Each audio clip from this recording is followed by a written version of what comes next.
Hello everyone, welcome to my YouTube channel that is Maths Phobia Cracker. Hi, my name is Ishtiyaq Ahmed and today we will discuss about a very important example in which I will find the number of zeros after decimal. Already इससे पहले वाली videos में हमने characteristics and mantissa की बात की थी। आज हम उससे रिलेटेड एग्जाम्पल की बात करेंगे। तो क्वेश्चन ऑलरेडी हमने बोर्ड पे लिखा है। क्या लिखा है एक बार रीड कर लेते हैं हम लोग। क्या गिवन है? Question is if log 3 to the base 10 is equal to 0.4771, find the number of zeros after decimal in 0.01 raised to the power 20। इस नंबर में बेसिकली इस क्या कहना चाहता है कि इस नंबर को जो आप मैनुअली सॉल्व करेंगे तो एक बहुत छोटा नंबर आएगा। उस छोटे नंबर में हमें क्या फाइंड आउट करना है कि पॉइंट के राइट साइड में नंबर ऑफ जीरोस कितने आएंगे। तो प्रैक्टिकली इसको सॉल्व करना थोड़ा मुश्किल है। तो हम क्या करेंगे, इसमें पॉइंट के बाद में नंबर ऑफ जीरोस निकालने के लिए हम लॉगरिथम का कॉन्सेप्ट अप्लाई करेंगे। कैसे अप्लाई करेंगे देखते हैं।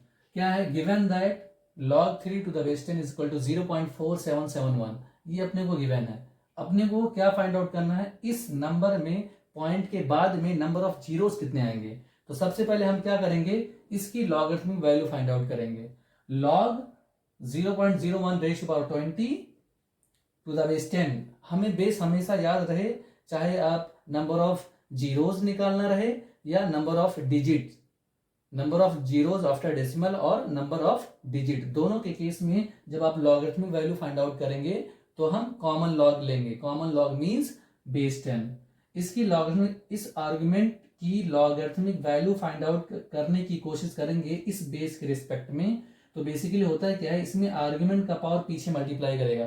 पावर क्या है 20 पीछे आ गया तो 20 into log argument is 0.01 base is 10। इस 0.01 को हम ऐसे लिख सकते हैं 10 की पावर -2 से। This is the fundamental operation of mathematics. I hope जो क्लास 11th के बच्चे होंगे वो ये चीज मैंने ये कैसे लिखा आप सब लोगों को समझ में आ रहा होगा। तो ये 20 पीछे आ गया इंटू, इसको मैंने ऐसे लिखा तो 10 की पावर -2 अपॉन बेस 10। ये वापस से ये आर्गुमेंट बन गया। आर्गुमेंट के पावर पीछे वापस से मल्टीप्लाई करेगा तो 20 into -2 into log 10 to the base 10. When base and argument both are same, then the value of this logarithmic value is 1। Already आने वाली वीडियोस में हम लॉगरिथमिक आइडेंटिटीज के बारे में बात करेंगे, तो वहां पे ये सारी प्रॉपर्टी मैं डिस्कस करूंगा। बेसिकली इसकी वैल्यू 1 हो गई। यहाँ पे 20 है, 20 इंटू -2 इंटू 1 दैट इज -40। -40 को -40 प्लस 0 लिखा, क्यों? ताकि ये हमारा कैरेक्टरिस्टिक रहे और ये हमारा क्या हो जाएगा मैंटिसा। ऑलरेडी हमने बता चुका हूँ कि मैंटिसा की वैल्यू 0 to 1 के बीच में होती है। ऑलरेडी हमने डेफिनेशन में सीखा था, लॉगरिथम के डेफिनेशन में। ओके, तो ये हमारा जो है ये फाइनली -n है। डेफिनेशन का क्या, ये -n। मैंने यहाँ पे कंपेयर किया, -n इज इक्वल टू -40। तो ये माइनस और माइनस कैंसिल होगा तो n की वैल्यू क्या आ जाएगा 40। तो number of zeros after decimal, this is the formula जो हमने मैंटिसा के डेफिनेशन में हमने वहां पे ये फॉर्मूला बताया था। क्या बताया था? Number of zeros after decimal is equal to n-1। What is the value of n? That is 40। तो 40 - 1 that is 39। Means the number of zeros after decimal in this number, the number of zeros after decimal in this number is 39। So basically this is an example to find out the number of zeros after decimal. So I hope this video is very informative for you.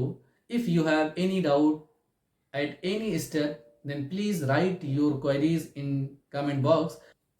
I will try to see as soon as possible and try to resolve your queries. Thank you.